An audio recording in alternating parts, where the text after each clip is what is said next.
Good evening, good people and followers of our podcast, Two Guys and a Mic.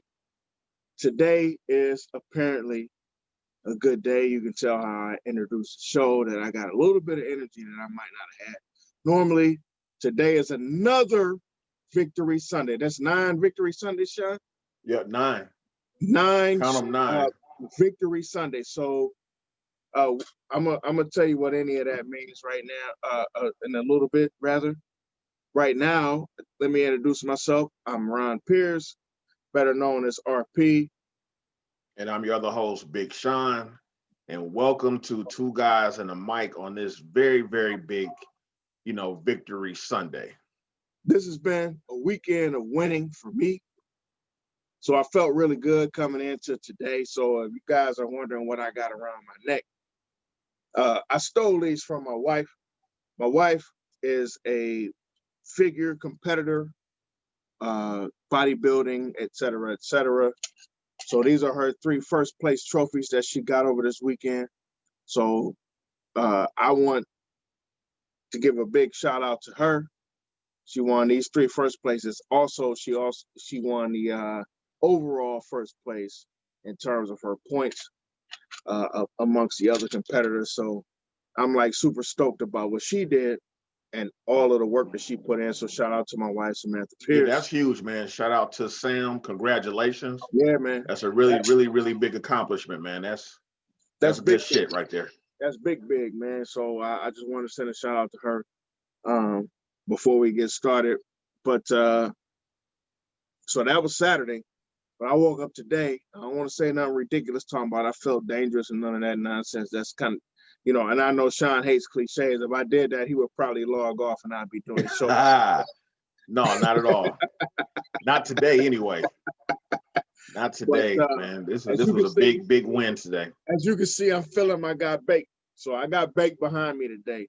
But yeah, I did wake up this morning. I felt pretty good about our opportunities or about our chances of winning this game.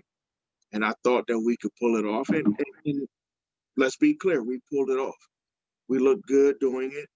The game ended up being a little closer than what people would have, what it started out to be. But I don't think it was close in the sense of a real game. It wasn't really that close. So I'm happy about that. What do you think about that from that standpoint, Sean? Oh man, it's a huge victory. So, even though the game got close towards the end, that's not going to take away from the victory at all, because before the season started and we look at the schedule, everybody circled this game as pretty much a loss, because we had, coming to the end of the season, we know we had 3 big games, Tennessee, the Ravens, and Pittsburgh. And we all said, okay, if we can win 1 out of those 3 and then beat the Jets and Giants, we're all good. But we were still like, Titans maybe no, with the Ravens being beat up. It was like we were looking more towards that one. Yeah, maybe we'll get the Ravens at home. We'll just kind of chalk the Titans up as a loss, which I did too. I said that the Browns, certain things were going to have to happen in order for us to win the game, and they actually came to fruition. And we're going to get into that later, and as far as what our keys were. That's crazy, because I think we both hit on things that needed to happen in our midweek show. This is why y'all need to listen to us and y'all need to tune in, because we actually speak on things that need to happen or that we think need to happen in order for us to win. And Sean is correct. The 3 things that he brought up and the 3 things that I brought up are the 3 things or the 6 things that happened in this game. Right. All of those all of it happened to allow us to win in this particular game. And you're right, we'll get to that in a few minutes. But because it is Victory Sunday, before we start, we got to do our customary toast. I got a little bit of drink today because this is a big win for us, and we'll go into why this is a big win for us, even more so than just us being 9-3. We'll go into the specifics in a minute.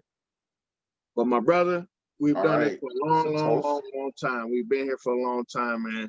We have earned this. Sean and I and every other Browns fan on the earth, Exactly. we have earned this shot right here. Hey, big win today, bro. Big win, bro. Exactly.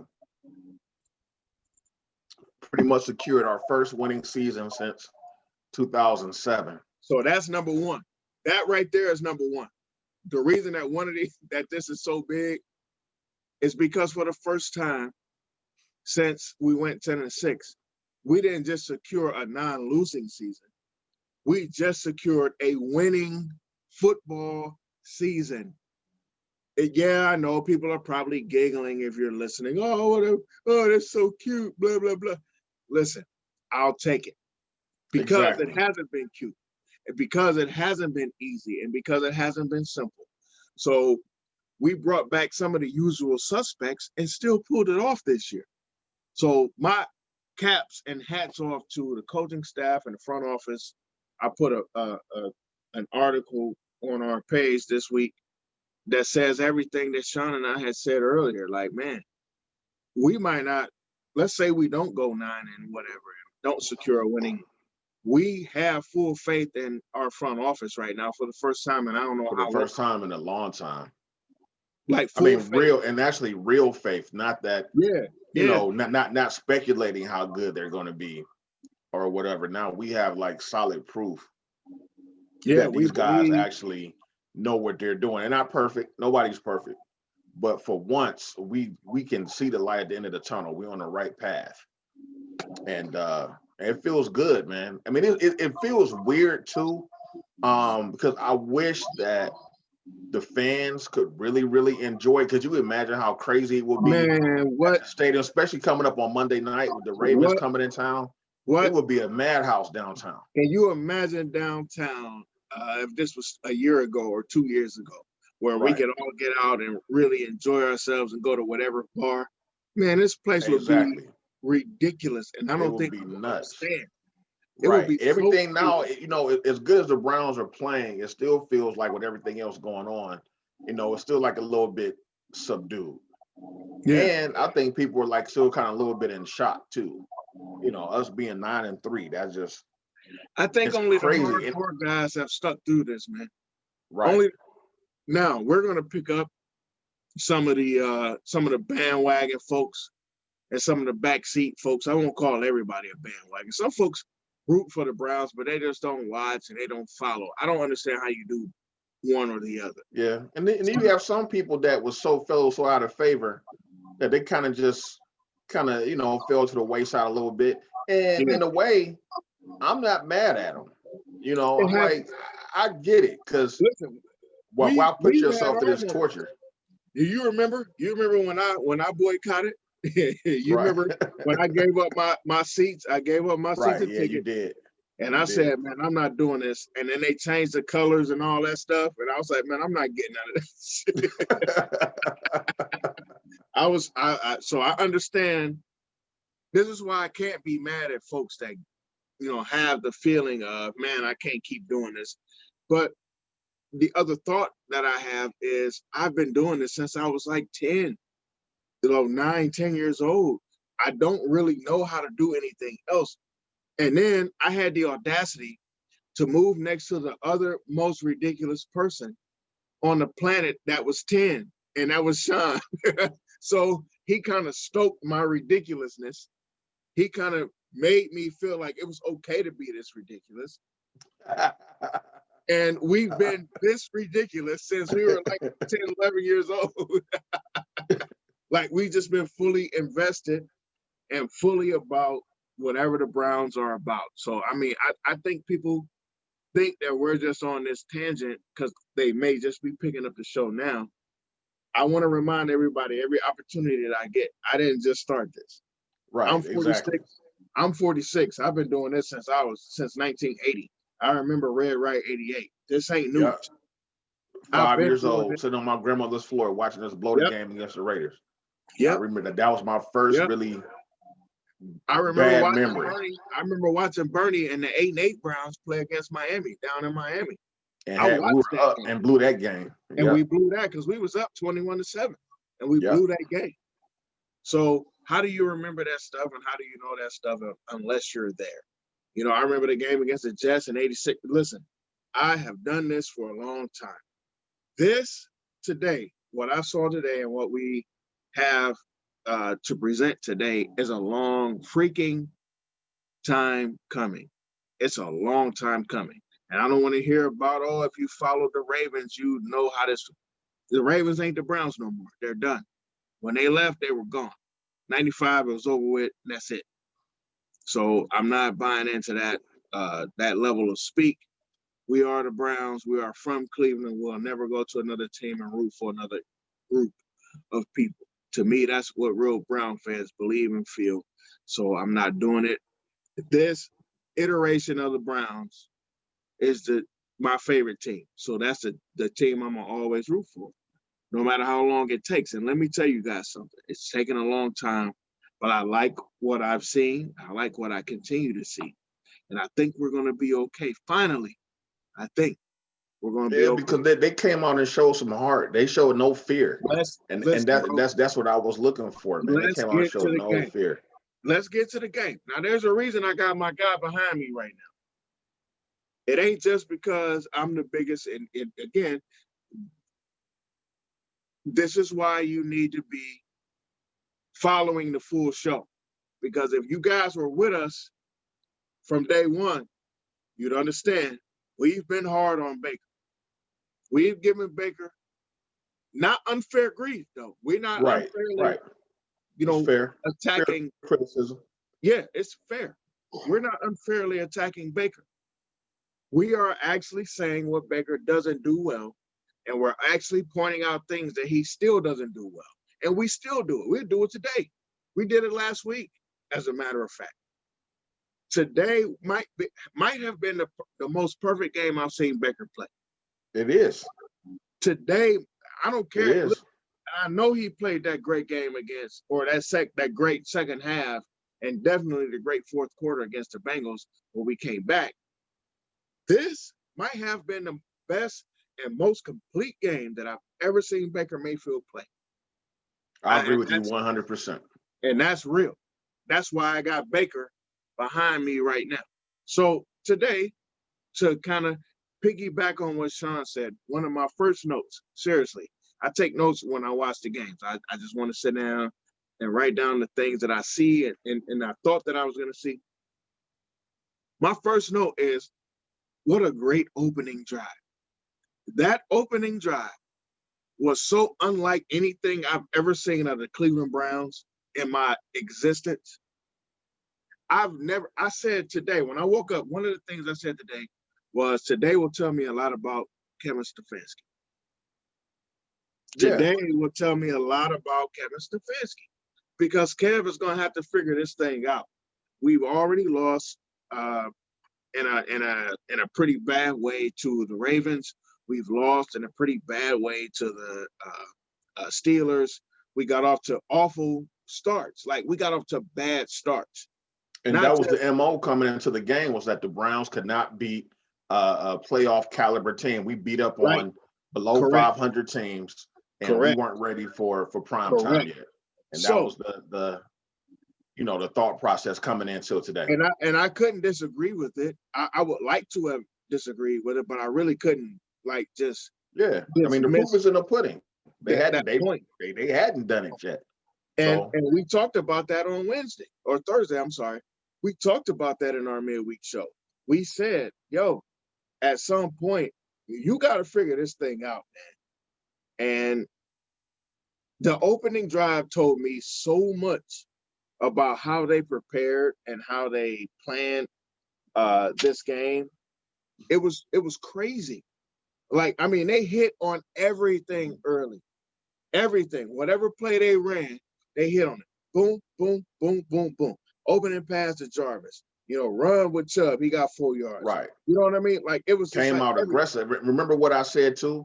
It was that I didn't want to see Baker hesitating. Yep. He didn't. He just came out. He was making his reads and letting the ball. You also pointed out Higgins. Higgins caught the second pass on the third play of the game. Huge pass. Huge pass on that particular drive. And I was just like, yeah, You got to have Higgins. And actually, Higgins had a really good game today. And it kind of went right into what you were talking about on Thursday. So we had a great opening drive. The problem is we should have had a touchdown on that drive. We ended up with a field goal. Donovan DPJ dropped that doggone pass. It was a walk-in touchdown. It was. And even though Baker did the hitch, Baker put that ball right on you, bro. Donovan, you got to catch that. You would have had 2 touchdowns instead of 1. That would have been 2 touchdowns instead of 1. You got to catch that ball, bro. Baker Mayfield was on point today. Baker Mayfield was ready for this game. Man, he was just flat out on fire. That dude was on point today, man. Ain't confidence on 100 today. It ain't nothing you can say. Ain't no 2 ways you can look at it.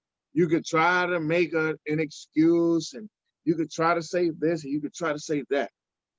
Anybody that tells me, I get certain parts of the argument, because I get people that say, man, he's not, consistent enough. I get that. We talk about that. But listen to me. What you've seen over the last 2 games is a dude who's strong. How many touchdowns he had today? 4? And he had 2 last week. So he had 2 last week. 6 touchdowns and no picks in 2 weeks during games that didn't have weather type of situation. Right. He threw for almost 300 yards last week. And he threw for like 330 or something. Yeah. This week. So we're talking about a guy who's thrown for about 700 yards and 6 touchdowns in 2 weeks. No, I'm not willing to just say, oh, he's arrived and he's here. But man, you can't thumb your nose at that. That is a guy who is kind of starting to figure it out. That's right. And he didn't miss today. He didn't miss at all. Easy passes, hard passes. He didn't miss at all today. Bro, he didn't miss. I can't say. I think the majority of his incompletions were drops. I think so too. He went through the first half with 4 incompletions. 4. All 4 were drops. Or except for the one he threw out of bounds. He threw one out of bounds. He had a couple he threw away. Yeah, he did have a couple he threw away. So because they did call that intentional grounding call. But that was it. Are you kidding? Right. That's solid coming from a guy who everybody is riding and everybody is giving grief. And we've given him grief too. So I'm not finna sit here and act like we don't, ride this dude out. But we ride him out when he needs to be ridden. We don't just say every week, he gonna suck, he gonna suck, he gonna suck. We didn't necessarily. And I'm gonna tell you something else too. He's done a good job this year of not going back and forth with the media or fans, through social media. He's taking his criticism like a man. Again, I think some of that is winning too. Too. I agree. Because it's a lot of rhetoric that they can't give you because you're winning. Some of the stuff that they can try to say, they got to leave it kind of at the doorstep because we won the game. And the one thing, like I had a guy inbox me this week, one of my good friends inbox me this week and say, man, you really riding with Baker? I don't think we winning because of him. I said, well, we're not losing because of him. Like you can't look at one side of this. You got to look at both sides. Yeah, we may not be winning exclusively because of Baker. We're not losing exclusively because of Baker either. You have to allow that guy to be who he is. And you know what, too, man? There's this misnomer that the Russell Wilsons of the world, the Aaron Rodgers, the Tom Bradys, the Ben Roethlisbergers are consistent all the time and have great games every Sunday. But you're naturally going to watch your team more closely, and you're going to scrutinize your team a lot more. Because you're not watching the damn Seattle games to see where Russ, like right now, Russ ain't playing that great, but ain't nobody talking about that. No.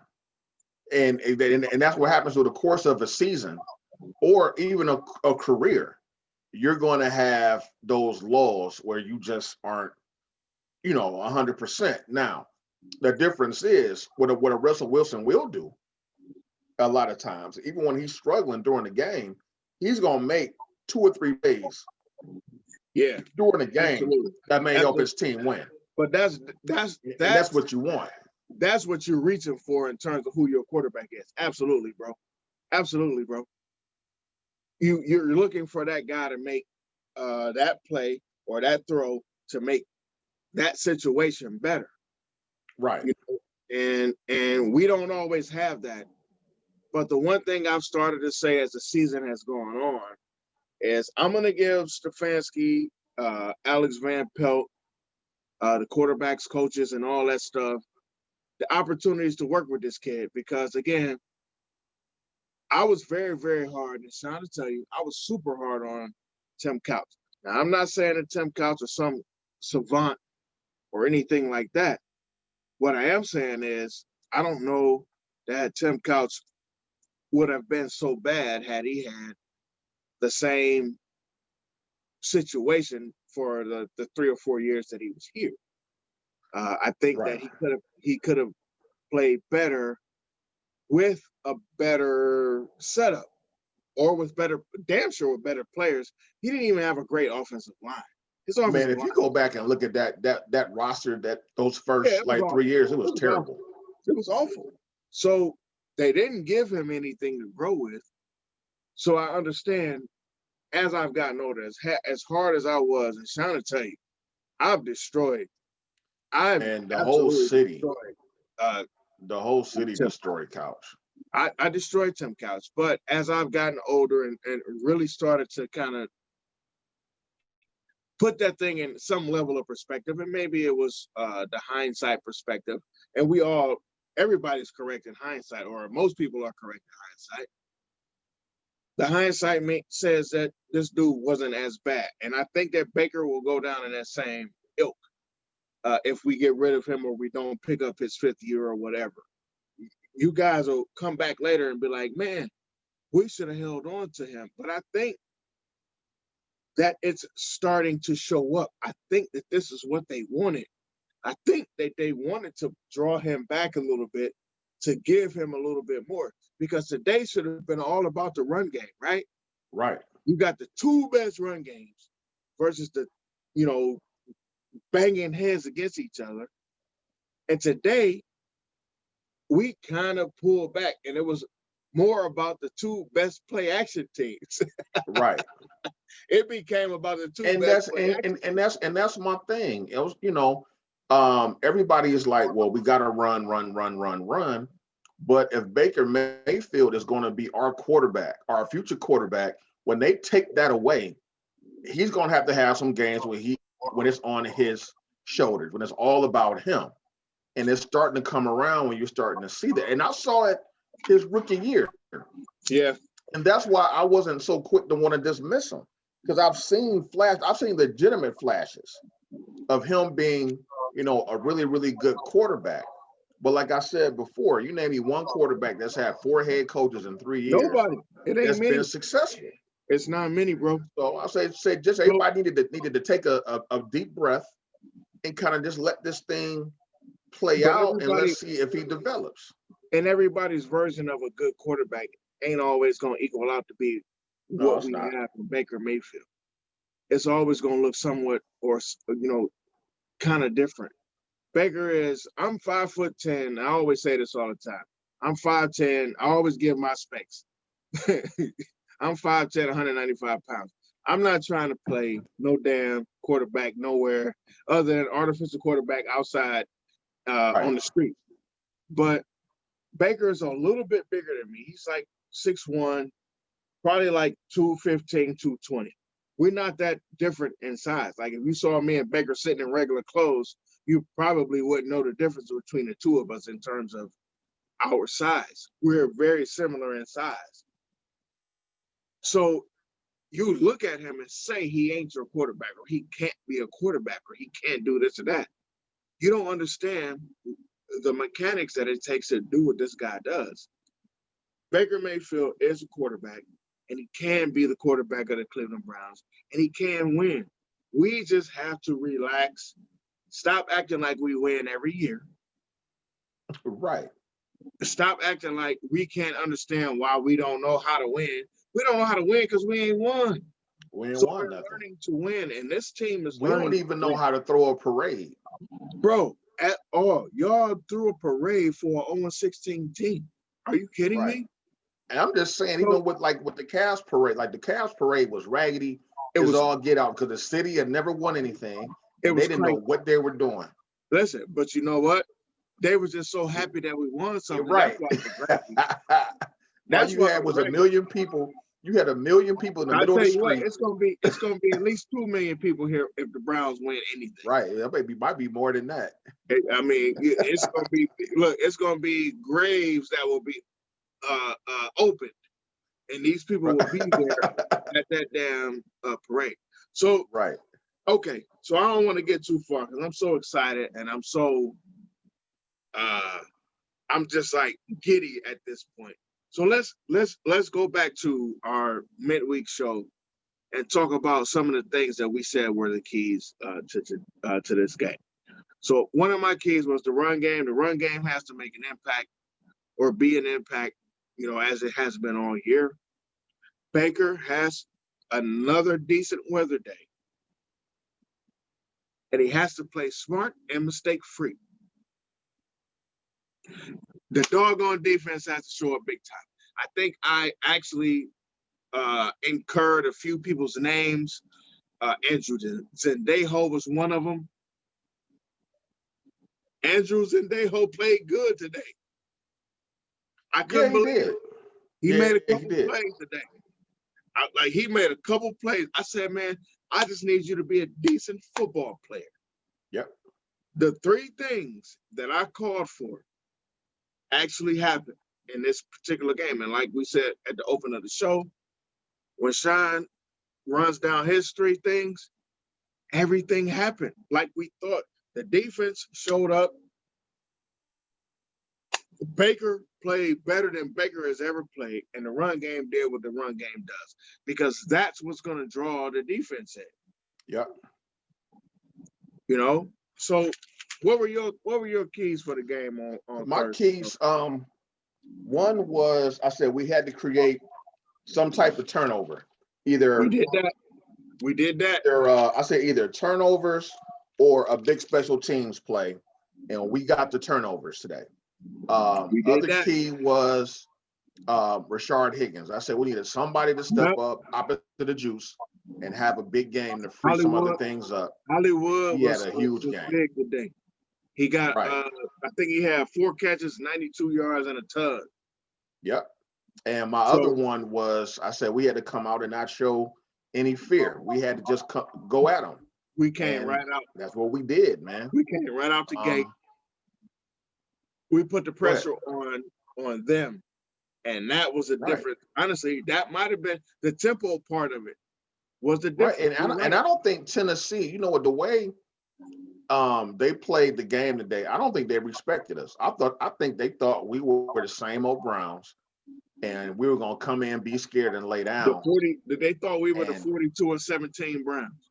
Yeah, exactly. Last year when they beat us in the opening day, for you guys who don't know, we played the Titans in the opening game last season, and they beat us 42-17. And I think wiped out. Yep, I think Sean is correct. They thought that they would have just been able to come in here and wipe us off. They didn't think highly of us. Neither did the national media. We talked, and again, if y'all don't listen to our goddamn show, I don't know what's wrong with y'all. We actually bring so many facts and so many factors to the game. Sean said this on Thursday. They not giving us no national pub. We had Iron Eagle, and I don't even know who the hell was with Iron Eagle. We get Iron Eagle every week. Yep. It was a regular game. And this was the biggest game of the week. And they matchup wise, there was no bigger game. They didn't treat it like that. We got disrespected on all levels, and we actually showed up. Like I'm still watching replays of us on just about every sports channel that I turn to, because people are like, wait, the Browns did this, but you should have covered it. You should have covered it. Exactly. And something else I noticed today too. I noticed the team is starting to come together. Yep. There's a lot more. They're cheering for each other. Defense cheering for the offense, and vice versa. Like when we got that fourth down stop on Derrick Henry, Oh, which they was everybody coming probably off. Everybody coming off. yeah, everybody, the whole offense Yeah. came off the sidelines to greet the Yep. defense coming Yep. off the They field. didn't go around them. They made sure they made contact. Like hell yeah, hell Right. yeah, like yeah. Because And that's when was you start important. to have the coming together of your team, man. Everybody's starting to get on the same page with one Listen, common goal. that So was super important. So let's kind of get into the game real quick, man, because we'll be here just discussing around the game all day. So right. again, great opening drive. Um, and it was kind of capped off with a field goal that shouldn't have been because Donovan Peoples-Jones, DPJ, one of my favorite players on this particular team, just because of his name for no other reason. But he dropped a walk-in touchdown. Then we kind of moved into. I knew that the Titans would move down the field, and they did. They moved down the field pretty good, and then they got into that 4th and 1. First of all, we had a good play on 3rd and 1. Goodson made an awesome play, even though the offensive lineman made the catch. He got his hand in there and wiped that thing out of there. Right. Forced the 4th and 1, which I thought they would get with Henry. Sheldon Richardson went in there and took that dude, like gave him a good lick and then wrapped him up after the good lick. Like that's the stuff. Those are the things that you have to win those. You got to win the defense tackled today, man. They tackled their asses off today. We tackled down. Now they may have some lapses later on in the passing game. One thing we did do is they wrapped up. There were no. They wrapped up today. Right. You didn't see too much of runs after the catch or Derrick Henry breaking through. Not a whole lot because they get a lot of that. Actually, they get a ton of that between what's his name, AJ Brown, and what's the other kid's name? Corey Davis. Davis. Like they get a lot of open because they do a lot of play action. They get a lot of open drags that they have room to figure out what they want to do. We didn't necessarily give them a lot of that early. We gave them some of that later, but we were ahead by so much, so we were kind of playing softer. But early on, there wasn't a lot of that. I saw Davis get 1 or 2 catches that was kind of like, man, we got to tighten that up. We can't, T. Mitch. I don't want to call names on a day like today. That guys didn't do great things, but I watched. They showed in the slow motion, and I saw T. Mitch, and I'm like, bro, what are you doing? He just watched the dude drag across the field. He just kind of went back into like a zone. Right. And I was saying to myself, nobody else is coming off that edge. What are you doing? Follow the dude through. Because nobody covered this guy, Corey Davis, at that time. And he ended up getting a first down over that. Right. But again, I'm trying not to call out people for bad play today. I'm trying not to do that. I saw some bad play, but I want to celebrate today. This is really like I said, it's a lot, to still to criticize, but I don't want to get too deep off into that either. While Team Mitch didn't necessarily play great, I'll tell you what, I said it earlier, I'll say it again. Andrew Zendeja, sir, I implored you on Thursday, and Sean laughed at me because I implored you. I implored you, and sir, you showed up today. I didn't think he was capable of having a decent game. I didn't. To be honest with you, I really didn't. I wasn't sure. I'm saying it just is what it is. I wasn't sure either, but I knew he was going to play. I knew they were going to start him. So my thoughts were, listen, man, I need you to show up. Oh, you know what? There was one more key that I pointed out too. I said Matt Wilson had to have a good game. He had to finally had a great game. That talking. Matt Wilson had a great. You did call out Mac. You said the linebackers, and you called out Mac specifically. Yeah. So you're right. You're absolutely right. You did. When you said that, you're absolutely right. B.J. Goodson had a great game. Um, He's been kind of decent all year.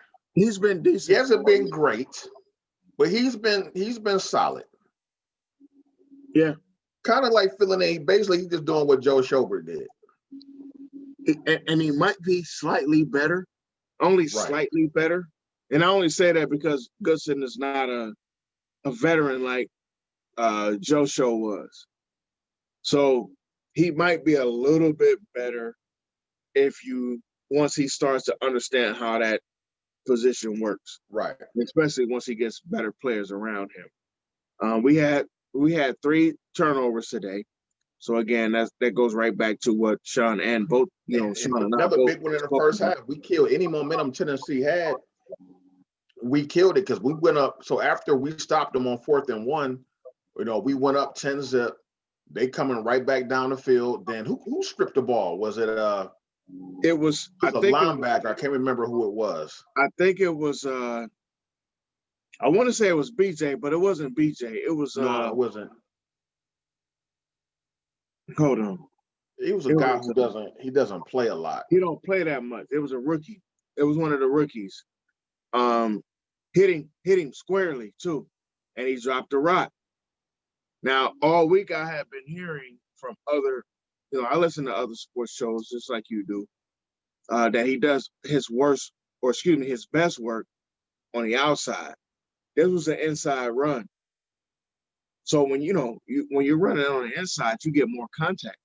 So you're getting contact not just from the tackles and potentially the inside linebackers, but you might get some contact from a safety or so too.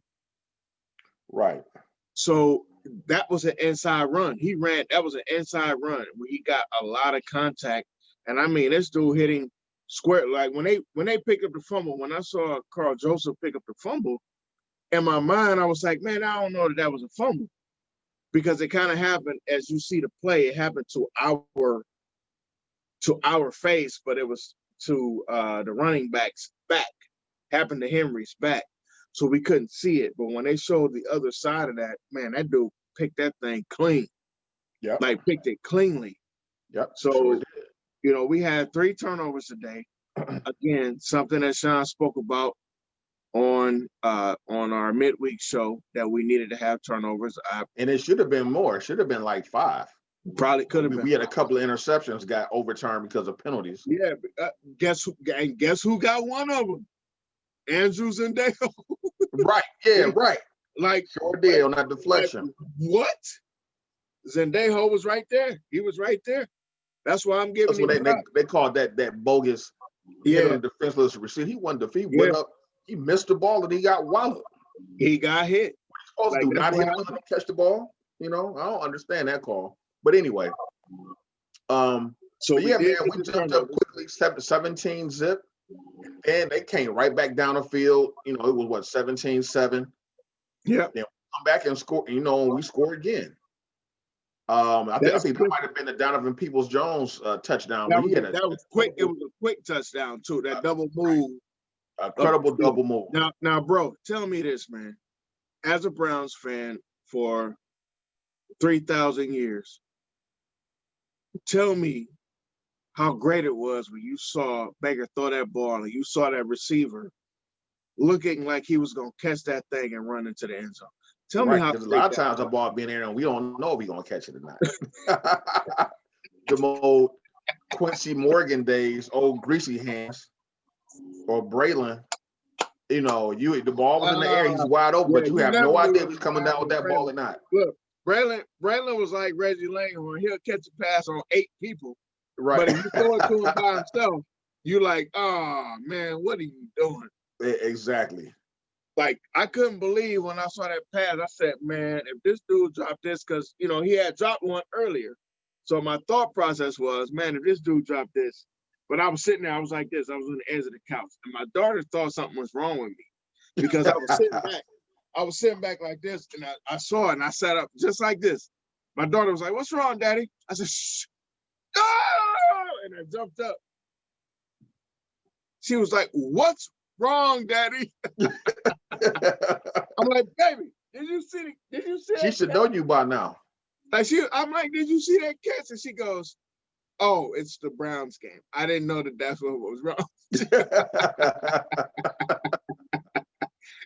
That's hilarious. But hey, like we jumped up so fast, like I was kind of like in shock. I'm like, is this really happening? I couldn't even believe it, I'm bro. like, we beating the brakes off these boys, but I wasn't comfortable.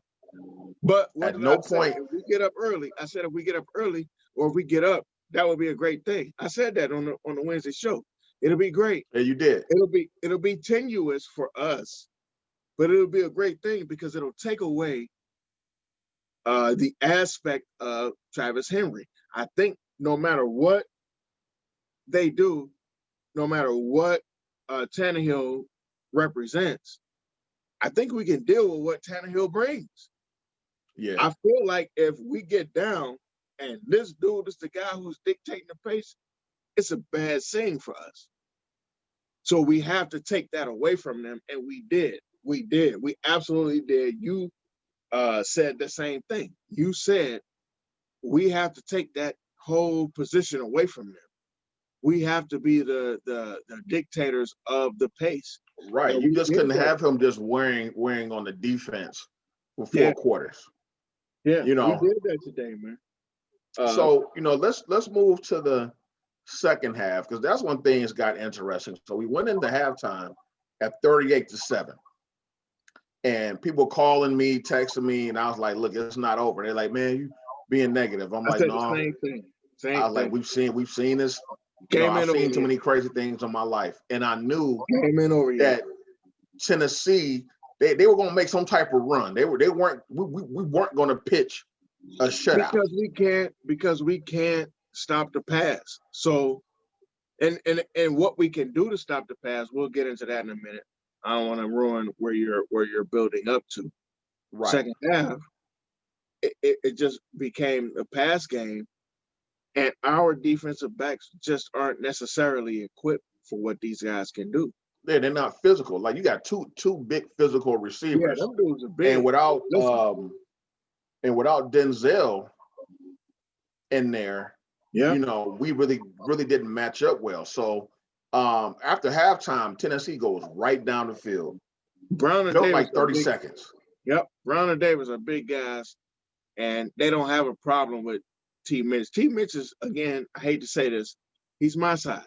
T. Mitch is like 5'10", about 190 pounds, and I think Davis is like 6'3", like 220, 225. Something like that. And A.J. Brown is almost DK Metcalf size. Yeah. A.J. Brown, a huge dude, man.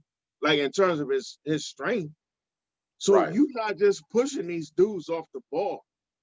Man, it was almost like the Browns came out of halftime. Like at halftime, they had a big lunch. And you coming back to work after lunch, and you just start. You know that first half hour, you come back from lunch is a waste, and you ain't doing nothing. They got the 2 for 20s at Applebee's at lunch. Yeah, exactly. They was just slow. They was out of position. Yeah. And Tennessee literally just walked right down the field. Then we get the ball back. First play was a completion, but it was a penalty, holding penalty. Now it was 1st and 20. No rhythm. We tried to run the ball twice, and I think somebody dropped the third down. We went right off 3 and out. 3 and out. Yeah, 3 and out. And then they go right back down the field again. In like about a minute and a half, 2 minutes. Now here's where it got interesting. And this is where I want to thank whoever Tennessee's offensive coordinator is. I want to give him a thank you. Because after those 2 drives, they tried to reestablish Henry. And what that did was, not only did it give our secondary a break, it started taking more time off the clock. Yeah. You know what I'm saying? That's the thing that was worrying me. Like, these dudes are scoring so fast. Played back into our hands because in our thought process, the way we set up for this game, we set up to stop him. Just like they set up to stop Chubb. Like Chubb didn't get over 100 yards. He only had 80 yards today. But their defense set up for Chubb. Our defense set up all week. Yep. And what that did was too. So when they went back to the run, it slowed down their momentum. And I think they had either did they turn the ball over again, or was it like a 3 and out, or they had to punt something like that. I think they did have another turnover. I think Derrick Henry had another fumble. No, it wasn't a fumble. It might have been No, an interception. It was an interception. I'm sorry. Because the game kind of got stagnant. Because once it got to 38-21, that's when Tennessee kind of lost them. The game slowed down. They kind of stopped, their momentum a little bit. And if they would have kept passing, they could have. I think they would have, they might have caught up that game. Because Davis or Brown versus T. Mitch, or what's the other kid's name? Not Carl Joseph. The guy we got Kevin Johnson. Those two guys against either one of those guys, they killing those dudes if they wanted to. So yeah, they have the upper hand in that situation. They just didn't play the upper hand part of that. They decided, like you said, they wanted to go to their bread and butter, and I couldn't trip on that because me. There's times when we lose it, and I'm like, man, just run the ball. Right. So they probably had the same panic in their mind. If we run the ball, pound the ball, et cetera, maybe this pulls us off. But that also goes into one of my other points. Myles Garrett's timing is still kind of off about that much. He missed Tannehill about 4 times by that much. Yeah. He's off. And we expect him to be off, maybe even next week, too. And on top of that, he was getting held the whole game, too. That dude got held at least 6 times. All of them. They only called one holding. All the defensive ends were getting held. They had, like, Adrian Claiborne and them wrapped around the neck. Yeah. Coming off that edge, and they wouldn't call it. You can't do that. That's holding. And they did not call one of those. And, I mean, my man just missed at least 3 sacks or at least 3 disruptions in the pass game that might not have had this game as close. This is why, as close as this game looks, I'll be honest with you, this game wouldn't have been as close without the COVID, because my man would have opened up the strip club, and it would have been ugly out here in these streets for anybody who is a Tennessee fan. And listen, trust me, I've been to Memphis before. There are strip clubs in Memphis, but wouldn't have been no strip clubs bigger than the ones that my man would have opened up in Nashville had he not had those sidebar situations. So I'm looking forward to next week when we get to the Ravens. I don't want to jump ahead of myself, and I don't want to get too big and get that big head. But listen, I think he'll have his wind up under him, and he'll be ready to attack and pounce like we know that Myles can do. So we're just waiting on that. But everybody else played good. The defense, I've never thought that I would say this. The defense played so good today. Even though we gave up 35 points, the defense played good when it mattered early. Yeah, they did. And the defense, well, you know what? And I'm not going to pin all 35 on the defense. Because Baker had that dumb fumble. Yeah, that fumble was ridiculous because nobody touched him, and he just fumbled the ball. Right. And then here's the thing, too. Here's what's funny about this season. Every now and then, the dysfunctional Browns show up. The bad news Bears rear their ugly heads. Every now and then, you start seeing that dysfunction. Hey, listen. You gotta let me know when you're gonna say dumb shit like that. It does. Like, look. So in the second half, look. In the second half, when Tennessee was making that run, we kept stopping them. 4th down, stop. Holding, number 36, 1st down. We get an interception. Illegal hit. One, we got another interception. Again, he got called back for like something. And like, this is what we've been doing in the past. But the difference is now we're good enough to overcome those, where in the past that would have led to some type of dramatic loss, some gut-wrenching, but you can't heartbreaking loss. That, bro. And I know you know that. I know that you're not saying that. We can't always depend on the fact that, we can overcome that. No, we can't always. No, we can't. Right.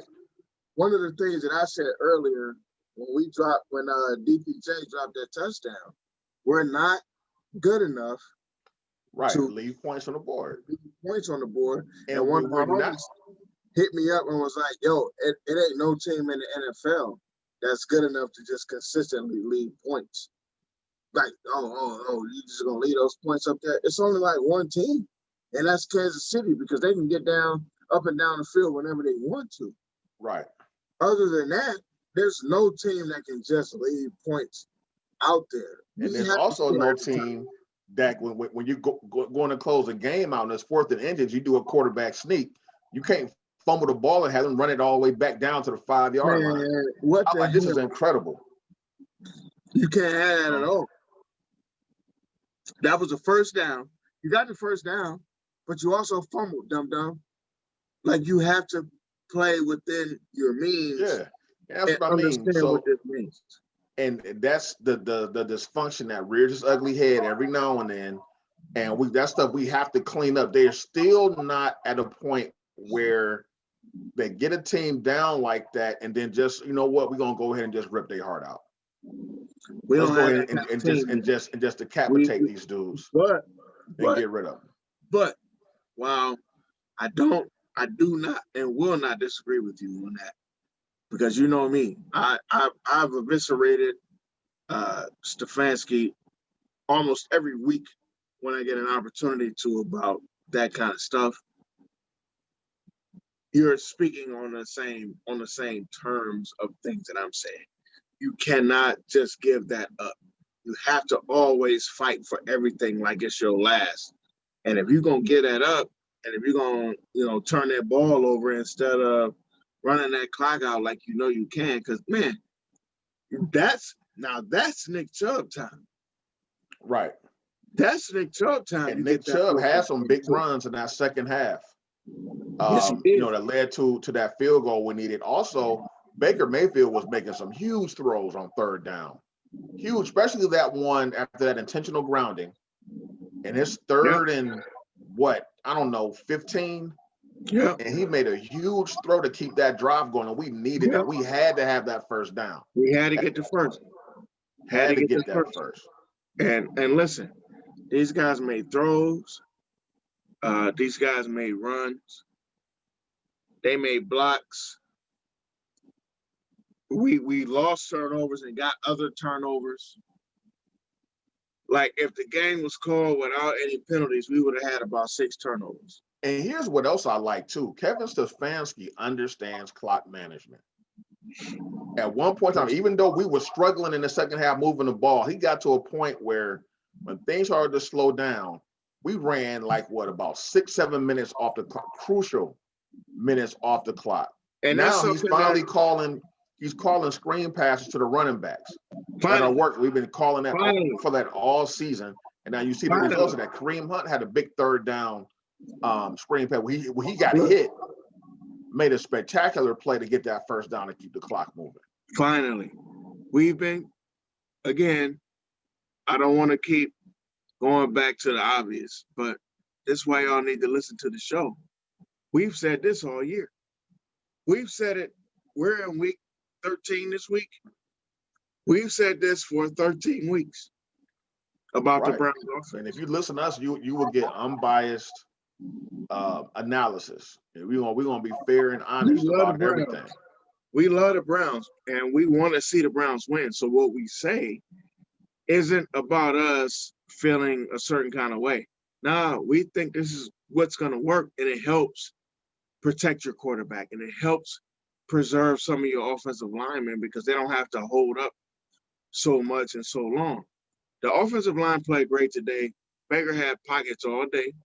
Again, he wasn't playing against one of the elite defenses, but I saw him stepping up. I saw him stepping into throws, with the exception of 1 or 2 plays. So again, I think that we have done our due diligence in criticizing certain things that's necessary. The offensive line is not one of those things that we're going to ever really criticize. I think that they've done a great job of picking the guys and the positions for this offensive line. I think Kevin Stefanski has done a good job, and we've given him grief too. Yep. I think And Baker Mayfield has done a good job. We've given him grief too. I'm about to give Drew Lock some grief because he just threw one of the worst passes I've ever seen. Well, They had a nice drive. They had a nice drive going, and he threw just the dumbest pass ever in case he got an interception. And that's pretty much that's ball game. That's game over already. You The might be first ahead quarter. of me right now. Cause see, I ain't see that yet. Mine ain't showing that yet. Are you on a commercial? No, okay. I just saw a wide receiver get a nice pass from Drew Lock. Yeah, Noah Fant, a deep pass that got him down to like the 30. Now, see, that's what I said. I might be behind you. I might be behind you. Because normally it's the other way around. Now they're at like the 35 going into the end zone. Yeah, it's about to come to an end real quick. Yeah, I'm behind you guys. I'm behind. Yeah. So, okay. But anyway, so the Browns did what most people didn't think they were going to do. Like I said, I got calls and texts, people telling me I was nuts for picking the Browns to win this game. I said the Browns would win the game 31-28. They won the game 41-35. I just saw it as kind of a shootout. I didn't see the blowout part of what we did. I just thought that it would kind of go back and forth. That's what I thought. Oh, he was about to get hit. That's what the problem was. That was awful. It was 5 red jerseys. Just take the sack or throw it out of bounds. Yeah, that was 5 red jerseys over there. That was awful. That was awful. And Denver's not going to get that many opportunities against I was getting Casey. ready to say, that's going to take all the steam out of that team. Yep. That's it. It's over. Like the steam part, it's over. It's already the first quarter. We call the ball game already. Look, you know it because we've seen it before. Yep. When that happens in general in some of our Browns games that we've seen, we're kind of like, oh my gosh. Like, and we don't have the same fervor going forward. And I think that's one of those things. It just takes, this is why turnovers and bad decisions take everything out of you. We didn't see that today, thankfully, from our team. Baker threw 25 for 33. In general, I don't want to see Baker throw over 30 passes. But he threw shortly just under 30 passes for 334 yards and 4 touchdowns. That's pretty impressive. No interceptions. Yeah, no picks. No picks whatsoever. That's pretty impressive because, again, Baker had 5 touchdowns in the last 2 weeks. 6 touchdowns in the last 2 weeks. And close to 650, almost 670 yards offense just in what he does. I feel like this is what they were setting up all year for Baker to just play this way. And if he does the good stuff, even in those positions where I've argued and said I would slap somebody if I saw a 3rd and 1 or a wheel route, I think this is what they were setting up, bro. I do. I think they were setting this up. And really what you want out of your offense, even though the Browns, we're primarily a run team, somebody made this point. I can't take credit for this analysis at all. I can't remember who said it. But they say what you ultimately want as a team is to not really have an identity. You want to be able to do like a little bit of everything. So because you don't want teams you don't want them to think that you're predictable. You don't want them to now. Right. Yeah. So now, so like they took away the run today, and we had to throw the ball like a little bit more, and we were effective at it.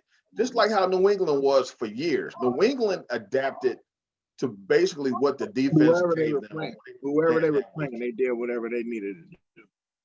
Exactly. They never had an identity.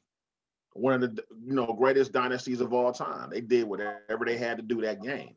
And I think that's what you want. Even if you look at the 80s Browns, in the Kosar era, we really didn't have our identity was just that we were a tough-nosed physical football team. But like on the offensive side, we did a little bit of everything. We could pass, we could run, we could adapt to whatever we had to do that game. Like we could win a 13-9 game in a weather game, or we could win 45-0 30, a shootout. Well, here's what I got to say about that, and I agree. But you got to have the personnel. Right, So exactly. the great part of where we were back then and where we are now, because one of the things that they were saying during the game was that our wide receiver corps was depleted. Yep. Man, we had 3 guys with close to 90 yards today. And the one who had the least yards was our best wide receiver. Right. Jarvis only had 68 yards, I think, and a touchdown. But Higgins had like 92, and DPJ had like 96 or something like that. And a He touchdown. might have got to 100. So let's see. No, nobody had 100. 92. Yeah, Higgins 95. Yeah, nobody had DPJ 92, Landry 62. Yeah, so you're right. The guys that you would expect to see having the bigger numbers, you didn't necessarily see. You just saw guys playing where they got the balls at. And DPJ would have had another 10 or so yards with another tug had he caught that touchdown. That dude would have walked in. Now, the great part of that is that we were able to still have an effect on the game and still be ahead after after their first drive, after Tennessee's first drive. But had we been able to come out 7-0, man. So shout out to the squad for playing big time football in a big time situation on a big time stage. These guys actually showed up. These guys actually gave me the faith, the thought process, the belief that we are as good as what our record might say that we are. Right. It doesn't mean that we'll beat the Ravens next week. It doesn't mean that we'll beat Pittsburgh later this year. What it does mean is these guys gotta worry about us as we continue to build. Right. And this game is definitely a confidence builder. Because I don't know if they believed that they could go in and beat a team like Tennessee at first. So we'll see how this goes moving forward, man. We got a big game. I didn't know we were playing on Monday night until today. Yeah, next week, yeah.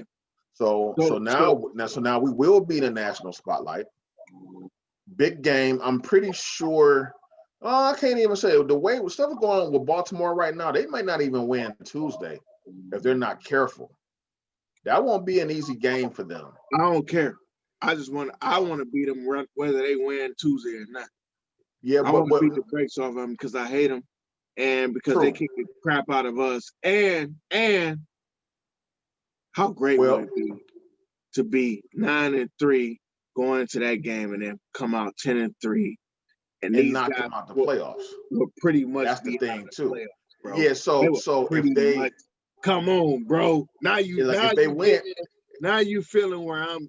That's what I'm saying. So like if Baltimore wins, then that puts a little bit more importance. Now if they lose Tuesday, they pretty much almost out of it anyway. They're pretty much done. They're gonna need somebody else to lose. They're gonna need probably 2 other somebody else's to lose. Well, the Raiders almost gave them a favor today. They almost lost to the Jets. In fact, they should have lost to the Jets. But the Jets lost a typical Jets fashion. Miami, like we kind of control our destiny right now. We do. So we don't want to lose these games coming up. And we really only got 2 more hard games as we move forward at 9-3. We got 4 games left. 2 games are really hard games. That's right. The Ravens. Now, the one trap game will be the Giants, because the Giants actually got something to play for. The Giants played really, really good today. Actually, they did. They beat the Seahawks. Right. So they actually have something to play for. Yeah. So that'll be tough. The Jets, by this time, we should be able to go ahead and just take care of them with no problem. Well, we hope so, but I ain't giving nothing to nothing. No. And then Pittsburgh, depending, like if Pittsburgh is clinched They may or not play whatever, nobody. they may not play everybody. So But I want them to play everybody, and I want to me win. too. Me I too. want to play everybody, and I want us to win. That's but I knew you were gonna say that too. That's me. I don't want y'all to don't save nobody. Put them all out Right. there, and let's figure out how we can play with y'all without making those early game mistakes and stuff like that. Right. Let's play even and see how that works out. So, go ahead, bro. I'm gonna let you do since I started the show out and everything. You give us your game balls. Oh, okay. My first game ball is going to Baker Mayfield, well deserved. Um, Absolutely. Second game ball is going to Hollywood Higgins Higgs. for Okay. stepping up big. Okay. And my third one, I'm gonna give the third one just to the whole front seven, the front whoever Defensive front defensive seven. lineman and the whole linebacking core Okay. Okay. of the Browns for keeping Derrick Henry in check. And Okay. pretty much, I think Derrick Henry ended up with maybe like 40 yards today. He had 60 yards. He had 60. Played in there with 60. But a Yeah. lot of that was probably garbage yards, towards the Yep. end of the game. But Yep. still, man, they pretty much took him out the game, made Tennessee change their whole game plan today. So as much as we criticize the defense and we're hard on them, Very those hard. boys came and did what they had to do, today. So those are my game balls today. Big bet. So my game balls are gonna go like this.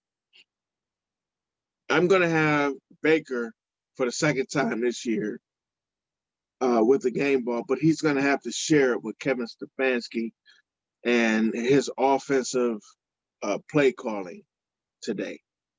They came out in the preparation too. I can't understate the preparation that these guys showed today. These guys look prepared. Um, the entire team, not just a part of the team, not just a couple people on the team. The entire team looked prepared. They looked ready. He played Stefanski right into everybody's wheelhouse, and Baker made sure that all of that happened. So shout out to Bake. Shout out to Kevin Stefanski. You guys have to share that first game ball. My second game ball goes to the entire wide receiving core because there was no one who actually shined more than the others. However, other than that one drop by Donovan Peoples-Jones, they did everything they needed to do to make sure that we caught every ball and were put ourselves in the best situations. I don't know if you remember the catch that that Higgins had on the sideline through the pylon. Oh The yeah, man, that ground was a on, beautiful catch. I mean, come on, bro. And even though he didn't get the touchdown, it got us a first down. Like, Yeah, that was a third down play too. yeah, they don't At that. like people don't understand how important that was. That was important. So that goes to the entire wide receiving staff. These guys showed up today. They didn't have to. They could have made out like, oh no, man, I don't know. We just didn't play well, but they didn't have no excuses. Everybody showed up today. So I'm gonna give a shout out to the wide receiving core and then the entire defense. One of the things that I called for, I would love to give one ball to everybody, to one specific, but I called for the entire defense in my Thursday rather, um, rant. The things, my keys to the game. The entire defense showed up from the run game to the pass game. These guys showed up. I know you'll see, oh, they give up 35 points. Our team gives up about 24, 25 points. So that ain't too far. If you know football, that ain't too far off what we give up anyway. But these guys showed up. They stopped plays when they needed to stop plays. And we won this game. We walk out of this with a one up on a team that's probably going to win their division ain't no way I can't get this to the entire defense. Uh, the honorable mentions are Andrews and Deho, who I always ride every week. I let everybody know how awful this guy is. Today, thank you, sir, for showing the hell up. So I'm gonna give you some props. It only I took told you y'all. 12 weeks, but better late than never. Appreciate it. I told y'all. Listen, I told y'all this is an equal opportunity show. We're gonna ride you when you awful. We're gonna give you some props when you actually show up and do what you're supposed to do. It took you 12 weeks, sir, but we actually appreciate every opportunity that you gave us today for us to win this game, man. I thank You you. know what? And I need to give an honorable mention, not just for this game, but just for the whole season. Go I ahead. want to give a shout out to Cody Parkey. Hey, he ain't missed a field goal, bro. He missed 2, but they were in the What I'm weather saying is, of the game. that's what I'm saying. What I'm saying is he ain't missed nothing I ain't think he was gonna miss. Right. When we needed him to make some, that dude is Cody. Now, I don't want to overdo that, and I actually was not doing that on purpose. Right, because he'll come out next week and miss 3. Right, that's You it. know. That's why I didn't want to do that. That's why I didn't want to jinx him. But so far, up to this point in the season, man, he's been a pleasant surprise. Been solid. But it's all good. Listen, shout out to my Browns. I'm beyond happy. I done drank a whole cup of Crown Royal apple. I think that was Crown Apple. Yeah, it's Crown Apple. So I'm feeling good. I'm looking good with my Browns hat on. There was some people looking at me and I say that because there was people looking at me when I went to get gas with my Cleveland shirt on this morning because we were in Pennsylvania and people were looking at me like, you actually root for the Browns? Yeah. Yes, I do. This is what I do. I do this. Exactly. I did this on purpose. And screw Pennsylvania. Screw the whole state. I do this on purpose. There's a reason that I do this. From one end of the Pennsylvania Turnpike to the other one. Screw the whole state. Seriously. Look, it's one of the biggest states in our damn country. But screw the entire state. Like all square. I don't care where the squares end, screw them. And don't tell me that you can have 3 rivers without Ohio. Because one of your 3 rivers, the confluence of those 3 rivers comes from Ohio. Get out my face. They really have to give us credit for their championships, in a way. Yeah. And I'm taking it there because for one, Bill Cowher played for the Browns. He got his training with the Browns as far as that was his first stint coaching. Chuck Noll played for the Browns. I think is he from Cleveland? Is Chuck Noll from Cleveland? I think he played for Ohio State too. Yeah, I'm about to look that up real quick. Look it up. Chuck I think Noll. Chuck Noll might have had something to do with Ohio State too. We taking all. Chuck Noll was born in Cleveland. Yep. Yeah, so the city of Pittsburgh, you can thank us for all your little and the crappy Heisman, Super Bowl rings. And guess what? Charles Heisman, guess where he was born at? He was born in Cleveland too? He was born in Cleveland. Really? I didn't know that. Oh. Okay. So everybody who wins the Heisman. So as a matter of fact, the whole country can thank us for football, period. You know what I'm saying? Football. But that's why the Hall of Fame is in Ohio. That's why, because we basically did all this.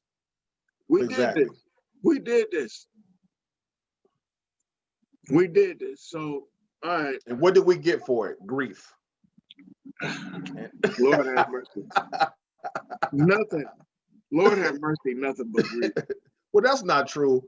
Early on, in the 40s and 50s, or whatever, we had plenty to celebrate. We weren't alive. Don't tell me about the 40s and 50s.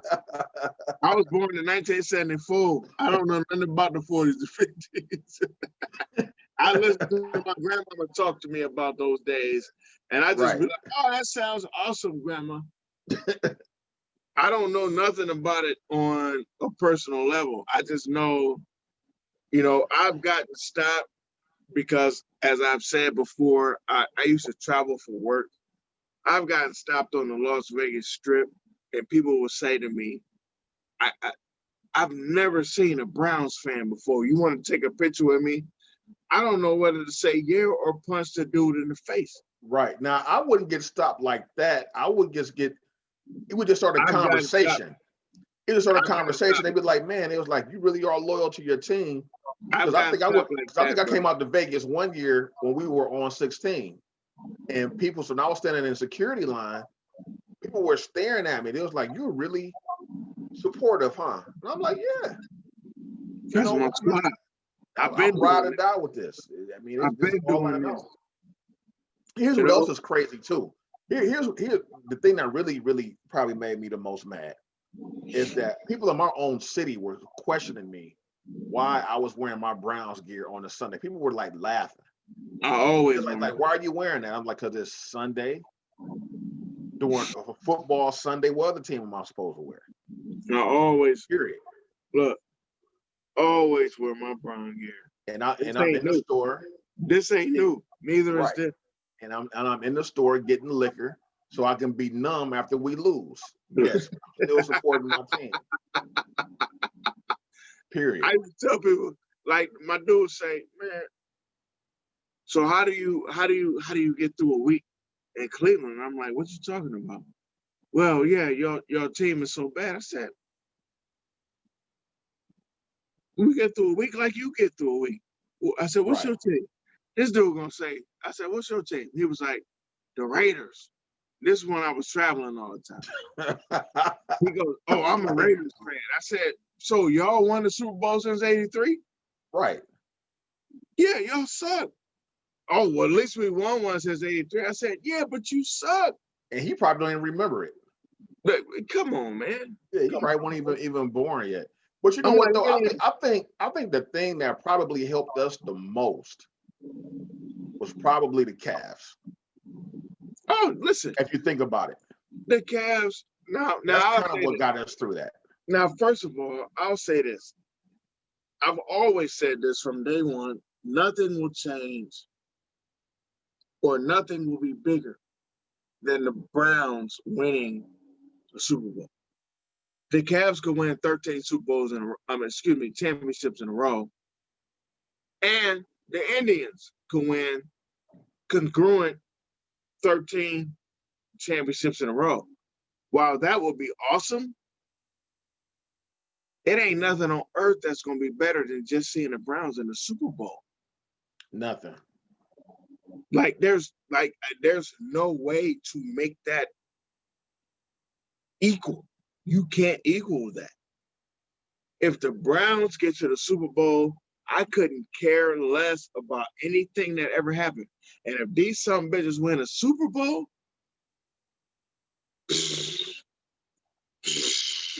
Man, you like can't they'll damn near burn the city down. listen. This is what I keep telling people. If we get to the Super Bowl, they're going to destroy everything downtown.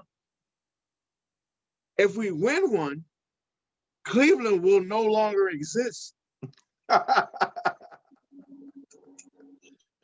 Keeping it 100. It'd be a giant campfire. Keeping it 100, bro. Tell me I'm lying. Like you laugh, but tell me I'm lying. No, you're not. Because You're not. listen, and everybody might think it's just us because we black and that maybe we are going to be no, bro. I know white folk that I was in the service with that grew up in the Cleveland area that have told me on a regular situation, yo, man, if the Browns win a Super Bowl, I'm blowing some shit up. These are words. These are words that I'm not making. They like, I'm blowing some shit up. I don't know if they're blowing it up in Cleveland, but they blowing some shit up. Black people don't say that shit. Nah. Black people don't say that shit. We can't But say they, stuff like that out loud. You know, but so they that, not they out out loud. here listening. Look, not out loud. But they blowing some shit up, and they told me that they were going to. Oh, I'm from Ohio, and I'm from northeastern Ohio. Man, if the Browns win some shit, we can't set shit on fire, but I'll blow some shit up. This is what these guys have said to me. So I'm saying that to say, I would like to see some shit blown up. Not because I'm going to do it and not because I okay it, but because I want to see the Browns win a Super Bowl. It'll be worth it. That's it, and that's It'll all. be worth it. Whatever It's happens gonna be worth in it. the aftermath of us winning a championship is What? well worth it. Like All what? right, but let's do this. Let's just briefly talk about Ohio State. It's only brief. It's only Yeah. brief because we destroyed. Destroyed Michigan State. What's that Now, team? I hated that we had to do it to a Cleveland native. I hate that we had to do it. Well, what did I say on Thursday? I said, "Hey, Mel, I appreciate you, homie. I congratulate you, but not this week. Right. Not this week." What was the So, final score? Mel, 52-14? yeah. So Mel, it don't have nothing to do with you, bro. We still love you. We still love Mel Tucker because he's from Cleveland. He grew up in the Cleveland area.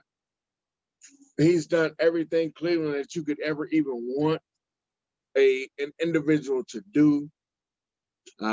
He's actually been on the Browns coaching staff, and then he went and was like the head assistant coach down in Ohio State. So this dude has done everything. He's done everything. So I'm not upset at him for taking this job at Michigan State. I'm only upset one time a year, and that's when he plays against us. Go ahead, bro. No, just saying Ohio State came out and pretty much handled business. They had to have that impressive win. It was a final score 52-14, right? Yep. So yeah, Justin Fields had a great day. Trey Sermon had a great day. Not too many things to criticize or pick at with this game. They had a few lapses here and there, but that happens. So now the Especially when you interesting up that far. question is, will Michigan play? Now the thing Supposedly is, it's on. right.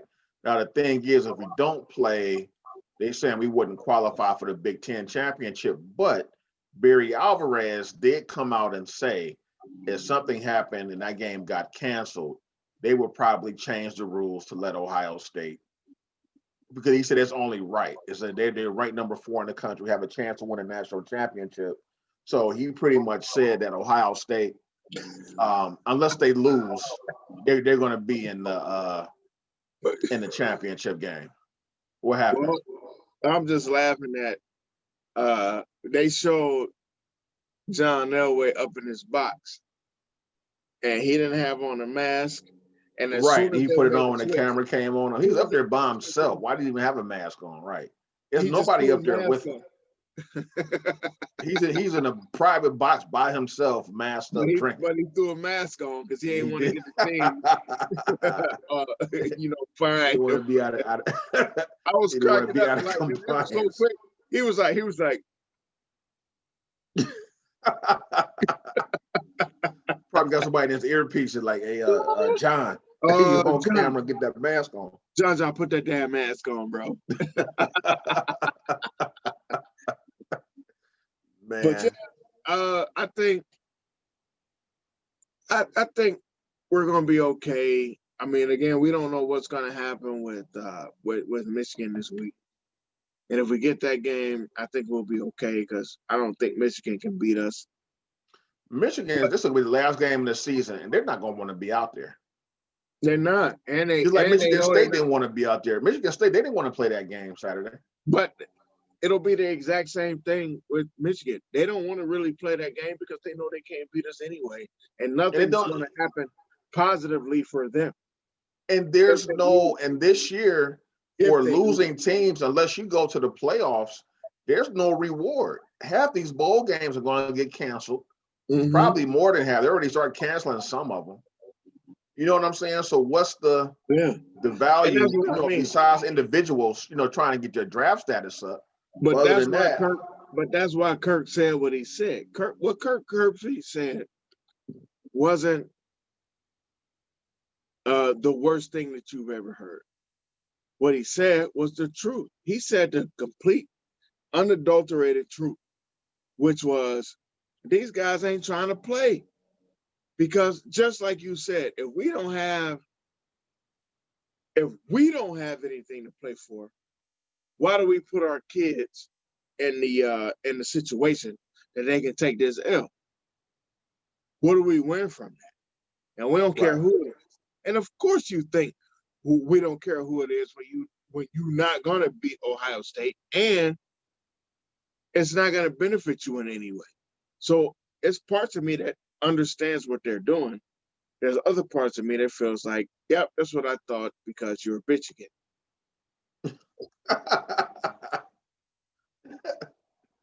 Man, So this is so probably the first this Ohio is State Michigan game that I'm not excited for at all I'm not either. excited for it. However, this is Michigan week, and I can't wait to levy out all of my Michigan stuff on them because I can't not do it.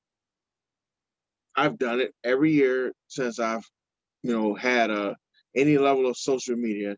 So hey, you guys, if you don't follow us, I'm gonna do this real early. Instagram, Facebook, two guys in a mic, TWO, and a mic 216. Come check us out. We will be very Michigan hate heavy. I think the worst thing I ever did to somebody. This is Corey.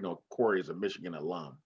I know he said It, some it shit. was it was it was 1 year on that Friday before the game where I literally for about 8 hours straight, every hour I texted him, it's such and such time and Michigan still sucks. And he was like, dude, are you gonna do this all day? I'm like, yes. I did it for about eight straight at every hour on the hour. Michigan sucks.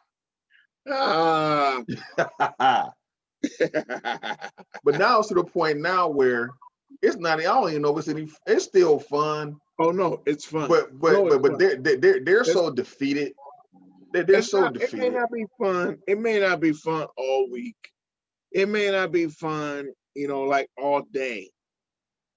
But it's still fun. And here's the So beauty for those that don't know. So on Ohio State's campus during Michigan week, any building, any school building that has an M is crossed out. Literally everywhere on camp, literally, not just a couple of buildings, every building that has an eminence name or anywhere the on the exit out. walls, anyway, X they all out get a week. red X. It's X out week. We So don't play. We don't play no uh X letters. We don't do it. That's why yeah, I this call it. game might be, man. That's why I said bitch. This might be one of the ugliest Ohio State Michigan games in history. But that's why I called it bitchy. I didn't want to, I wasn't gonna go into the full explanation, but Sean is spot on. Yeah, because like Ryan Day, literally, he does not like Jim Harbaugh at I all, mean, and it's pretty but of much course not. said Look, so. Jim Harbaugh didn't make himself likable trying to rat us out. This is what you gonna do, dog. Right. This is what you gonna do. You gonna put our shit out there? Really? I mean, because I'll tell you, Herb didn't like Michigan at all, but he really didn't like. Nobody is like Harbaugh, bro. Nobody is like Harbaugh. Harbaugh is a piece of crap. And the day and the moment that he just lets go of the 3 yards in a cloud of dust and the whole Bo Schembechler play that I'm gonna put the Bo glasses on and act like dude, give all that shit up and just teach your team how to win. Hey, if you want to go even take it a step further too, like I did with the Steelers, Michigan can thank us for any success that they had too. I mean, Bo Schembechler was from Ohio. See, here we go. See who And you're else? right. A You're couple of their right. coaches were like from Ohio. They recruited all their top players back in the day from Ohio. Ohio because back Charles then, Wood. before Tressel, Ohio State for whatever reason did not recruit in the state of Ohio. Charles Woodson is from Fremont, which is in Right. Ohio. Elvis Gerback, Elvis Gerback went to Desmond the same Howard. school at the same time that my wife graduated high school. Elvis Okay. Gerback did. Ricky At Powers, VASJ over here, up the street from where I Pierre live. Woods, like all of them, like all their Pierre good players Woods. came from Ohio. All these guys came from Ohio. Y'all wouldn't have even been good if it wasn't from Ohio. And then once Tressel cut off your Ohio connections, that's when y'all start going south. That's when your program hadn't been that good. But that was a good if you thing. think about it. Listen, because at that point, then we started getting those Texas boys, more of those Texas boys, and more of those Florida boys, and those, special situations and stuff. California boys, and then guess what? It was over with at that point. We too fast. That was like Herb coming was the best thing that ever happened because he opened us up. Like we weren't like a that small ball type of game. We were actually playing a big ball game. Like we're ready. Power football. We got the spread offense, and we can run as fast as you can run, and we can do. Cause shit, look at. We wouldn't have won that national championship, that first playoff without Z. Mm-hmm. Z came from Ohio. He's from Jersey. Yeah, he ain't from Ohio. But we also had guys from Florida. We had guys from Texas. We had, like you said, guys from Cali. We set the bar. The great thing about Herb was that Herb had universal appeal. He wasn't regional. He wasn't. I think that Tressel, as good as think Tressel about it too, he already had relationships in Florida from his time down there. Huh? So he already had relationships in Florida before the high schools from his time down there. Herb had that relationship, and as much as I love Tressel was kind of regional. John Cooper was another guy that he really recruited well. He just didn't coach well. If you want to be real, the John Cooper era, probably in the history of Ohio State, probably saw the best talent. He recruited well, bro. In the history of Ohio State, John Cooper probably had the most NFL ready talent. He just couldn't beat Michigan. Well, he just could not figure out how to stop goofballs named Timothy Biakapatuka. Right. Who ran for more yards than any doggone back in the history of that goddamn game. You have to know how to beat these guys when it matters. And then he thought he's the guy that made me feel like I feel about Stefanski overall, like at the end of the day. He was the coach who said that Michigan was a regular game. Right. It was a regular. No, it's not. It's not a regular game. It's never a regular game. That's why, while I'm not excited per se for Michigan, don't think that I'm not going to give Michigan grief all week because it's not a regular game. It ain't never not a regular game. Screw y'all, and I hope y'all lose. And especially after we went through like that 15-year period when we couldn't beat them. Oh, that was awful. Thank you. Thank you. So as far as I'm concerned, every year, this is usually the Michigan week is usually during Thanksgiving week. Yeah. So this is different because it's like a week and a half after almost 2 weeks after Thanksgiving. And it also seems to always align with the Browns playing the Steelers too that week. Not all the time. Like usually that's the win. Look, usually that's the win we get, and not the Browns. So hopefully, this week coming up, like I said, I can't stand Michigan. I just can't. The team up north, whatever the team, I don't give a damn what you say. I hate those son of bitches. I can't stand them. and I'm looking for us to beat the balls off of y'all come this week. And I'm I'm looking also looking for. for the Browns to be. I'm thinking it's going to be like a 30 or 40 point victory, maybe even Yeah, more than that. We'll probably wipe them out. I hope. I don't care how we beat them. I just want to beat them. And I'm gonna talk shit all week. By the way, I'm not letting up. I don't care that y'all are not in a good spot. So what? I'm sick of y'all, and I'm sick of y'all shit. So I'm gonna give y'all grief. Which this may well be Jim Harbaugh's last game as a Michigan coach as well. I want Jim Harbaugh's job to be saved. He needs to come back next year. Yeah, we definitely need him. We definitely need him. So I love Jim Harbaugh. I don't know about y'all Michigan folks, but I love Jim Harbaugh, and he needs his job. You don't want him to be on unemployment, do you? He'll be in the NFL. So some team will offer him. Keep Jim Harbaugh. Keep Jim Harbaugh, because I don't want the Browns to think that they got a Jim. What'd you say? I don't want the Browns to think that they got a Jim and be like, oh, we can get Jim Harbaugh. Man. You know what? We almost had Jim Harbaugh when I know that. I know that. Was it when what's his name? Who was the dude, the GM that came and stole money? You talking Holmgren? Yeah, I think when Holmgren was here, didn't we almost trade for That was Harbaugh? when Pat Shermer was here. Right after Pat Shermer was gone, everybody thought that they were going to hire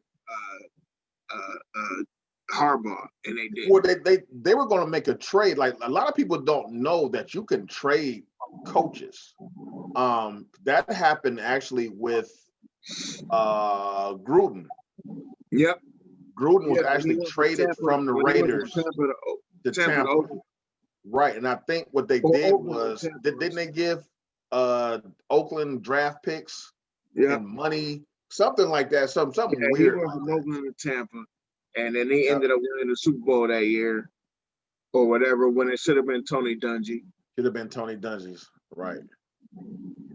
Like, he pretty much pulled a Steve Kerr. You know, come on. Dungy built that team up, and come on, man. And it's crazy because they all gave, a lot of those players gave Tony Dungy the love after the game. Like, they were all like, yo, we wouldn't be here without TD, blah, blah, blah, such and such. So I'm actually happy that he got his own ring after that. Right. That he didn't have to live off of that bull. Right. Or live off of their, kind of like feeling bad. I'm glad he actually won his own championship. But listen, y'all, the Browns and Ohio State could potentially be in the playoffs this year. I can't remember the last time that happened. 2002, we was a little bit different. So 2002, we made that playoff run. Ohio State won a national championship. Totally different. Totally different team. We could actually get beyond the first round this year if we do things correctly. We should have got past the first round that year if it wasn't for Dennis Northcutt dropping that third down pass. I mean, come on, do you expect Dennis Northcutt to catch any goddamn thing? That's your fault. And that's my fault, too, because I thought he said. And we got beat by freaking, who was that quarterback?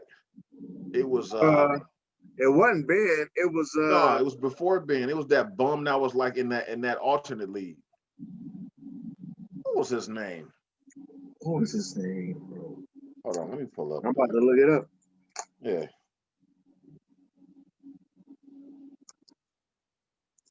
Give us a minute, fans, because apparently our crack staff is on crack. So we got to look stuff up ourselves. Got it. Come on. Tommy Maddox. Tommy freaking. Ain't that the dude that Rocky fought in Rocky 5? That's Tommy Gunn. Same difference. Thinking about Tommy Morrison. Shit, that's the same difference. And speaking of fights, did you watch the Errol Spence Danny I did Garcia not watch fight it. I yesterday? didn't have $80 to spend on that last night. Well, I somehow the person I follow on It was a YouTube, good fight though. What I he saw. showed it for free.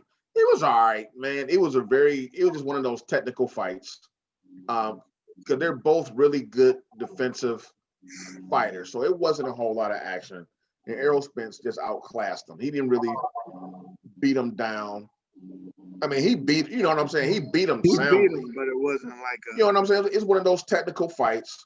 He won on, unanimous decision on points, which is what I expected. Because Danny Garcia, people don't know, who don't watch boxing don't know who Danny Garcia is, and thought that Errol was just gonna knock him out. No, No, Danny you ain't Garcia finna listen. You is ain't a finna world knock champion. Danny out. You're not about Yeah. to knock Danny out like that. Danny is No. he's too elusive. He's a world champion. yeah, like you So say, he's one of those guys that already knows he's not necessarily defensive, but he's a guy that understands how to play this game. right. If So I'm getting hopefully, ready to get knocked out, I'll tuck it in right. and ride this out and see how the refs play this thing. So hopefully this will lead to a Bud Crawford Errol Spence fight, because that's the fight everybody wants to see. And I've said this. I'll pay for that one. I feel like he's avoiding Bud. I'm not You gonna think lie. so? A lot of people are. I feel like he's avoiding Bud. Like, and that's Bud just my Crawford thought. hasn't had for Bud Crawford to not have had a big marquee fight yet. Is something going on? And, Listen, it might be politics involved. So if you ain't had no big fight, how you fight Garcia before you fight this guy? Because Garcia's had big fights. So how you fight this guy instead of fight? Because the draw is always going to be the dude that's the biggest dude. Yeah, because Errol Spence fought Sean Porter too. When he fought, listen, I'll tell you what. When he fought Sean, and I knew Sean's people, I was saying, man, if Sean could pull this off, man, it's a hell of a fight. But it was a close fight. He did outpoint Sean. When he won that fight, I said, yo, okay, so now he the clear pound for pound, point for point guy in that class. It's really nobody. I know what Bud talking about, but he clearly that guy. You can't argue it. And of course, Bud is gonna argue it because in his mind, it's me. But who have you fought, Bud? You ain't fought Danny Garcia or Porter. You ain't did neither one of those. You see what I'm saying? He ain't done neither one of those. However, there's a reason that he chose that route as opposed to just going after Bud. Because Bud is a monster. Yeah. And Bud don't give a shit about all that. Bud, listen, if they fought, I think the small edge would go to Porter, to Bud rather. I'm sorry. I think so too. And that's a fight that I'll pay for. Now, a fight I'm not paying for is this farce that's about to come up with Floyd Mayweather and Luke Paul. They're fighting on February 20th. And I want to see how many people get suckered. That's official now? Well, Floyd said it on his Instagram. It was on ESPN. Yeah, I heard about it, but I didn't know that was official yet. So I wasn't saying anything about it on purpose. I guess it's semi-official. And I want to see how many people get suckered in the pan. That money. I don't want to see Floyd Mayweather do nothing. No more. No. Not unless he's fighting against a guy that's on his caliber. Which anybody that's on his caliber at this point, he's not gonna fight. Right. He's just not gonna do it. Like, to me, right now, there's maybe two people that's on his caliber.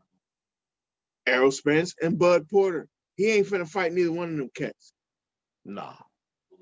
He ain't finna put right now. Not right now. Not at this stage of his. Well, he's not. I can't even say stage of his career because he really don't have one right now.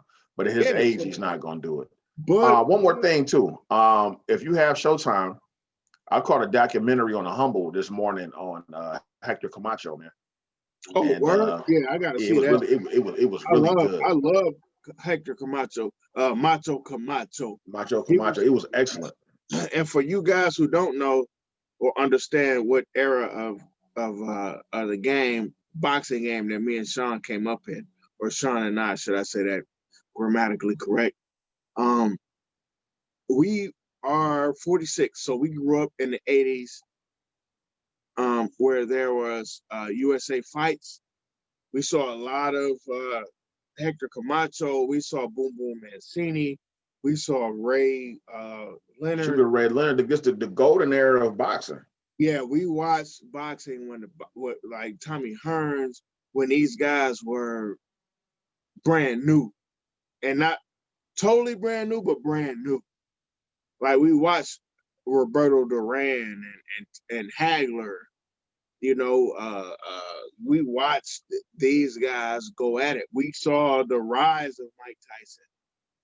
We watched Mike Tyson rise and fall. So we're not talking about the boxing that you guys know.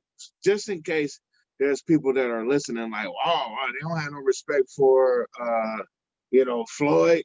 We don't necessarily dislike Floyd. We just understand how boxing used to be, where you just fought cats. You didn't dance around and run and all that stuff. You just fought. You stood in the middle of the ring and you fought. And if you lost, you lost. And you come back. You fought him again. Yeah, you have a trilogy. Yeah, that's just how that's how we grew up. That's what now everybody's scared for their fighter to get an L nowadays. Yeah. That they kind of because I think it's because the bottom guys aren't as good anymore. Yeah. Remember, you could back in the day, you always had that B tier of guys, whether it was heavy or middle or welter or whatever. Yeah, you had to get through before you got to that elite class. Yeah. So you had your A tier, which would consist of whoever was there at that time. And then you had your B tier of guys that you could fight and you wouldn't take a step down by fighting them. Yeah, like Ike Corte. Right. Or Ronaldo Snipes. Or back in the day, you would fight a Livingston Bramble. Yeah, right. Ahead. Fight Bramble if you want to. That dude might take your ass out. But that's what the B level guys were at that time. You don't have that no more. You don't have the B level guys that are equivalent on any level to the A level guys. Mm-hmm. The only thing that made you a B level guy back in the day might have been your trainer or something like that, or your promoter. It wasn't how you fought, because Bramble was a crazy man, and most people didn't want to fight him because they were thinking to themselves, "This dude might go upside my head. Like, he don't understand. Right? You can't fight me like this." That's not what we're dealing with right now. Right now, everybody understands the rules, and nobody's coming at your neck like that. And that's what we're seeing anymore. You're just seeing guys put fights together that ain't the best fights, but they're entertaining. And from what I heard, I didn't see the fight, but from what I heard, last night's fight was pretty entertaining, at least. But I expected for Errol, because Errol is good, man. Errol is solid, technically. He's technically sound. It's going to be tough to beat him. Yeah, very, very good defensive fighter too. He doesn't stand still, doesn't give you a target. He not about to do what you want him to do. He's just going to sit still and he's going to wait. And as soon as you open up, pop. Like, that's right. That's how he get down. So we'll see what happens, man, because once they start letting fans back into the arena, well, they actually had fans at the fight last night because it was in Dallas. Yeah, they were just a little bit further out. They were a little bit further. We'll see, like in Vegas, when they start letting fans back in and need to recoup some of the money they've lost. Let's see if they start making these big fights for that, man. So other than that, man, did you have anything else that you wanted to add about the Browns? I got nothing anything else specific. Again, I love you guys. I really appreciate everything that you guys, the energy that you guys have brought to this show. Sean and I try to bring it every time. And we also understand that it's not just about us, but we try to bring you guys the facts. So we're appreciative of anybody and everybody who, spends any time listening or paying attention to us on YouTube, please subscribe to our YouTube, Two Guys and a Mic TWO, Guys and a Mic 216. Subscribe, watch us. I get so many Instagrams and so many inboxes and so many text messages because people just believe that we're in the know about shit. So I appreciate that. I do. But you know what? If you guys put it on our platforms, that would be so much more dope because it'll give both of us an opportunity to respond. And we would appreciate that. So, again, shout out to the guys that want to holler at me or holler at us, but holler at the group of us, Two Guys and a Mic on Facebook, Instagram, Two Guys and a Mic on YouTube, Two Guys and a Mic at gmail.com if you want to email us.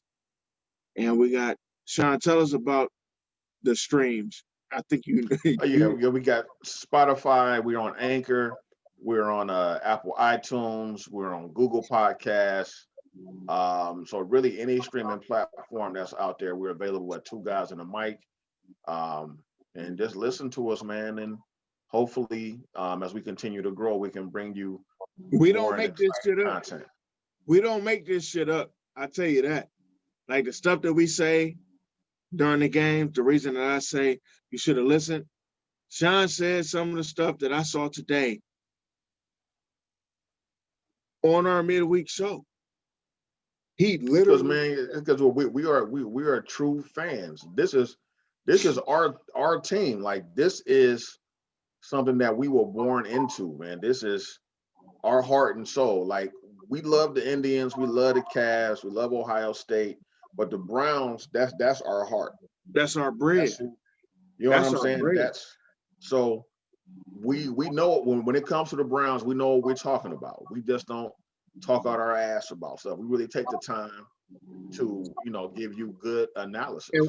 And we could give you all emotion, but we don't.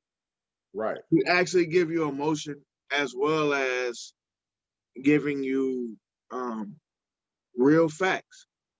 Because as Sean said, we know this stuff and we've seen this stuff. Like, Sean will tell you, if you watch last show, he brought up something in the show and what he thought the Browns needed to do. It made me stop. I stopped like, wow, I didn't even think about that. That's a great point. He was talking about Rashard Higgins. I said, that ain't even one of my things, but I can't go forward without saying how great of a point that was. That's how good of a show that this is. It's not about somebody talking in my ear. We don't have people talking in our ear. This is us. And this is how we move. And I appreciate Sean's intake because Sean is a student of the game just like me. And he don't always have my insight and he doesn't always have my thought process. And that's why I appreciate Sean. So if y'all want this, y'all need to come on, man. Come get in. I'm telling you, we're not giving y'all fake stuff. We giving y'all real stuff. And we taking time out of our day. And you also might have an opportunity to even come on the show one time. You might get a chance. Yes, in the past. So listen, if you're coming and giving us good insight, we might invite you on the show. The time is coming up for somebody else to be on the show. So it could be you. But you have to show the level of interest in what we do. And you have to show the level of understanding about the game. It's not just about being on a show. It's also about giving people the impact and the information that they need. Because if you can't give them the information, there's nothing we can do with you. We want to be informational, and we also want to be emotional, but we don't want to be over emotional. Sean touched me in. I touched Sean in. I thought Sean was going to be the more emotional guy, but I've been because I can't do it anymore. I can't go on that emotional roller coaster. I've given all that I could give with this team. So now I'm kind of like even keel, man. I ain't saying that I don't get emotional anymore, but I bring myself when I feel myself going there. I got to bring it down. I was like, I can't go there with them anymore. Yeah, Now, but that's now here's the thing. Here's the thing. Once we clinch the playoffs, it's a that's wrap. going all out the window. I'll That's be what I said. I got some stuff all that logic and stuff that I've been preaching all season. That's it goes out the window. It's going right out the window. Soon as I see the little ticker on the bottom of the screen, the Cleveland Browns have clinched the playoff spot. It's all over. I'm all in. And I'm only going to agree with that because I had some stuff written down for today because a lot of people didn't think we were going to win this game, including but me. I refrained from reading what I wrote down initially because I said, nah, it's not time yet. It's just not time yet. But when we get there, oh, y'all gonna get it and y'all gonna feel it. Y'all gonna get it and y'all gonna feel it. I'm giving it to you. Man, look, I tucked it in today. Man, for the last, what year? 2020? Yep. Man, for the last 28, almost 30 years, they don't I understand, have been bro. ridiculed. They don't understand, bro. Now, when I went to college at Alabama State University, they had all my college buddies was like, what is it with you and this team? And as bad as we've been, they've given me nothing but hell, ridicule, all of that. So understand, when the Browns turn this corner and I'm letting everybody have it. Like, I've been real calm. I ain't really been talking no trash. Yes, y'all gonna get everything that y'all have given to me, y'all getting back twofold. Everybody been real quiet lately. It's all coming back. All of it. And people don't understand. Again, I know what you're talking about, bro. Cats, I've been all over this damn country, and I've been all over this planet. And people they're like, man, I remember being in Vegas a year or so ago, going berserk over the Raiders-Browns game. Going crazy. And they were like, yo, why is this game so important to you? Well, that's a game we got cheated. We got cheated. But we had that first down to close it out. At the time, we were winning, and people were like, why is this game so important? Like, they thought I put, like, my whole life savings on this game. And I'm like, I didn't bet on this game at all. I'm just watching. Right. Like, like everybody was like, wow. Because, in Vegas, it's all about betting. They could not understand how I was just sitting there rooting for the Browns just because. They were like, man, I've never seen anybody. When my wife came out to Vegas, I took her to the same spot. They was like, man, we thought this dude was nuts. We thought he was crazy. We thought he was insane, just the way he was acting. He was screaming, he was yelling, he was cursing, but he was by himself, which made it even weirder. Like, he was by himself. Like, and then we asked him what's going on, and he didn't even bet money. He was just in here going berserk. Like, do you know how crazy I looked in Vegas and you said, no, I ain't bet nothing. This is just my team. Like, you look like a nutcase. So I said all that to say, this ain't new to me. This ain't new to Sean. I've been there too. The year we came back into the league, I was living in Indianapolis, and it was a Browns backers club there. And one of the bars we were at, it was half Steelers. It had a Bears section and us. And this is the game when we beat New Orleans for our first win on our Hail Mary. We went absolutely bananas, and everybody is looking at us like, y'all only won one game. Y'all like 1-10. But y'all don't understand. Wrong with y'all? Right. But you don't understand. It's about us, homie. Like, exactly. This is a building block. This is the first block. Like, and people don't understand it, but it's okay. Because guess what? I've been sitting, as my man 50 Cent said, I've been patiently waiting I've been patiently waiting.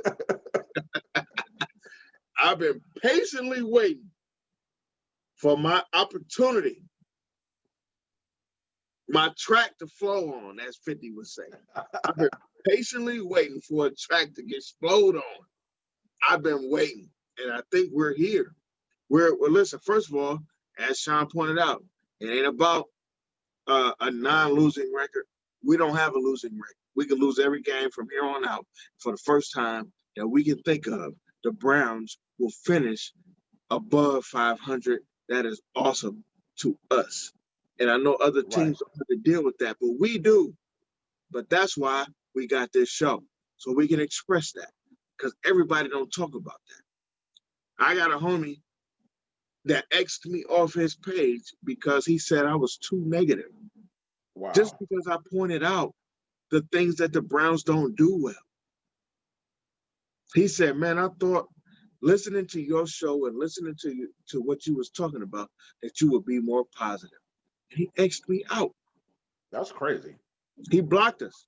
He blocked two Wow. guys in the mic. He don't listen to the show no more. He don't do none of that no more. Because he thought that we were just gonna have this happy-go-lucky bullshit show. And for the most part, we have been positive.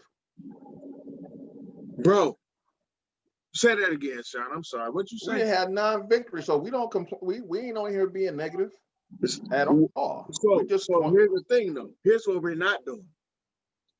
Sean just said it. We have been pretty positive. But here's the key. When we do something wrong, we just point out what we did wrong. It's called discipline. It's like raising a kid. I'm not letting my kids do whatever. right. I'm gonna tell my kid, if I see you do that again, I'm gonna spank you. That's it. We And that's just all.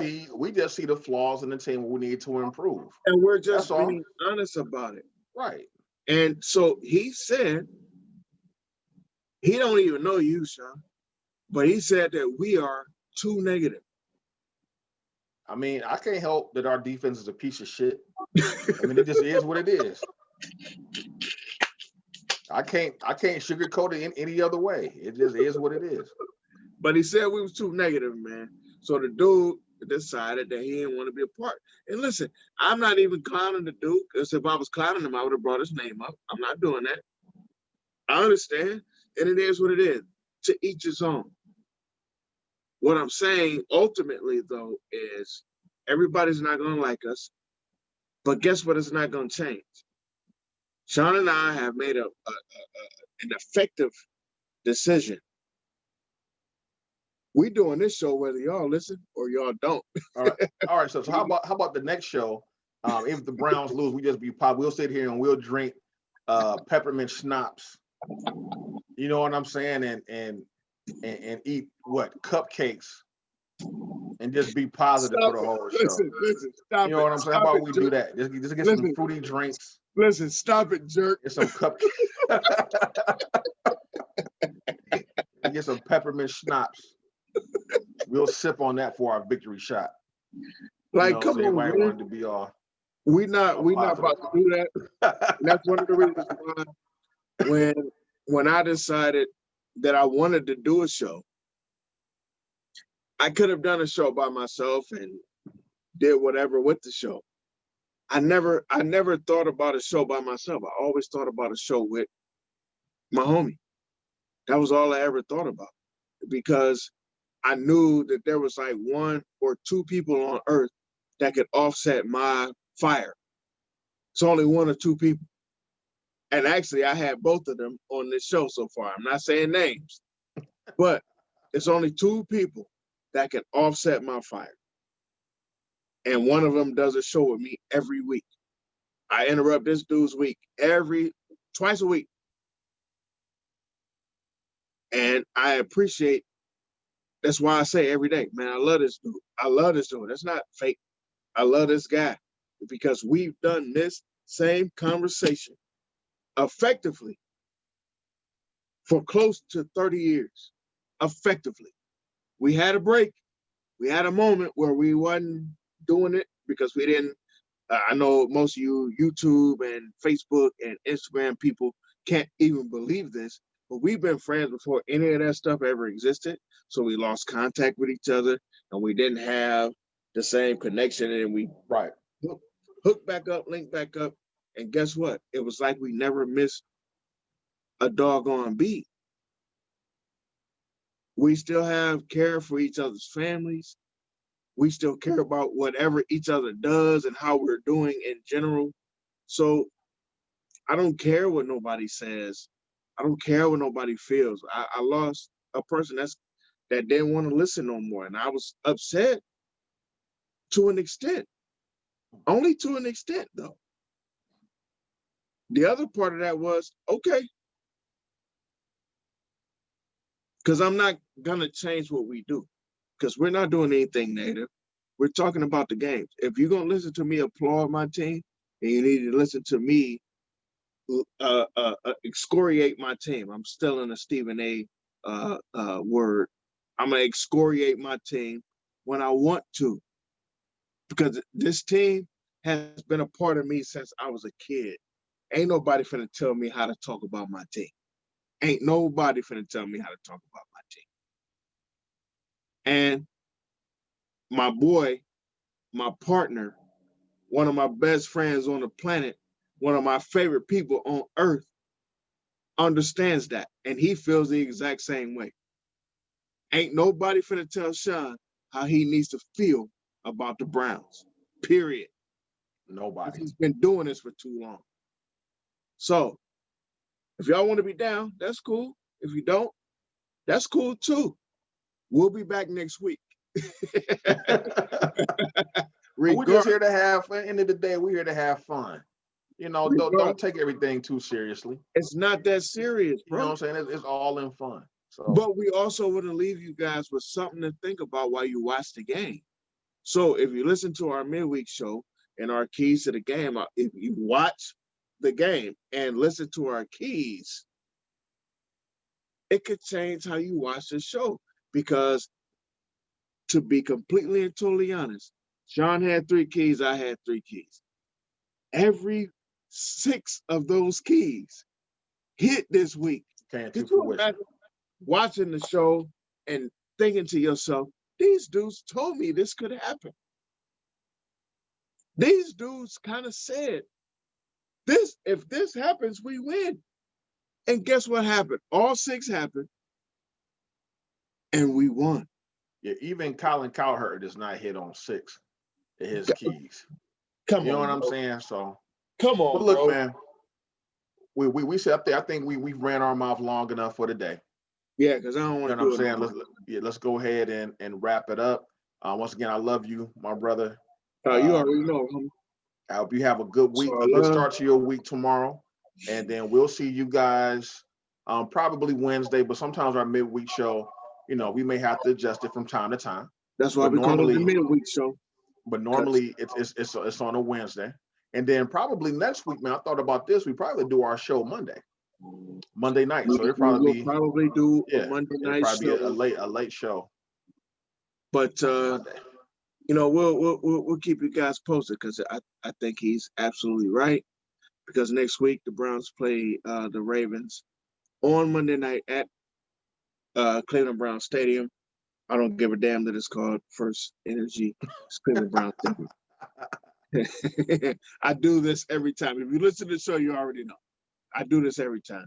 So yeah, we'll check in with you guys midweek, and then you know we'll let you guys know when to listen to us going forward.